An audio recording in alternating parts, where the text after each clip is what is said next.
We've actually got somebody asking, how do we incorporate hyaluronic acid serums in our skincare routine? So while we're at serums, do you want to take that? Sure. So Mansi, it's very easy. In fact, for myself, a person who is like big into skincare, I mix in and make a cocktail of my own serum. So I would use vitamin C, hyaluronic acid.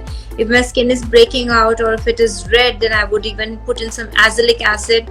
So don't hesitate. If you have been using serums for quite some time, don't hesitate to combine these serums. Hyaluronic acid is very hydrating in nature, and in fact it makes the penetration of your vitamin C serum much better. So you can definitely combine your vitamin C serum with hyaluronic acid serum. So step 1 is moisturize, then tone. No. So you always follow the density. So if you forget, then you should always remember you go from thin to thickest. So of course, cleaning your skin is the first thing. You need to clean your skin.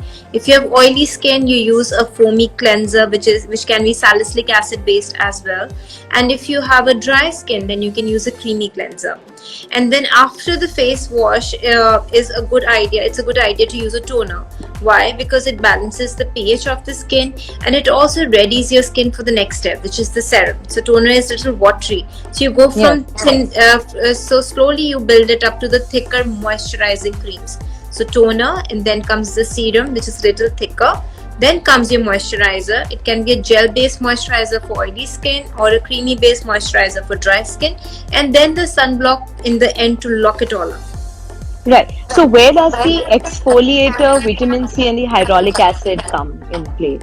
So serum. So hyaluronic acid is a serum. It can be inside your serum. It can also be inside your creams. You can choose a cream which has hyaluronic acid.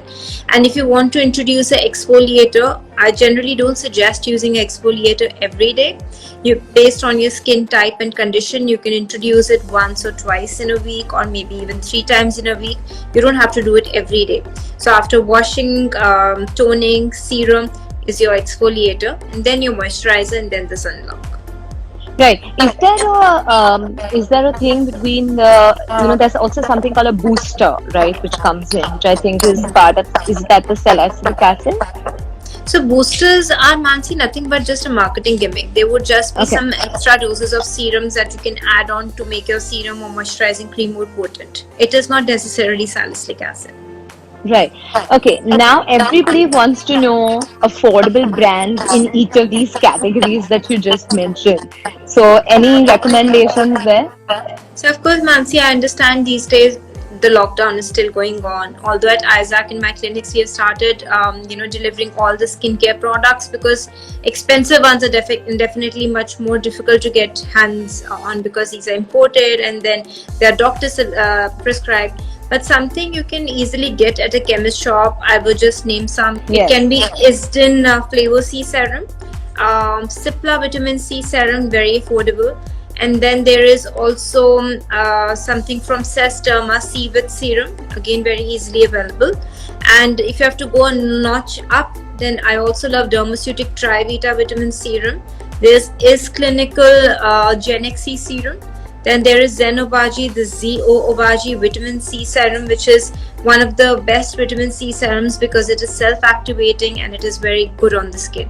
So you can try and get these, but the first 3 ones that I mentioned are very easily available at a chemist shop.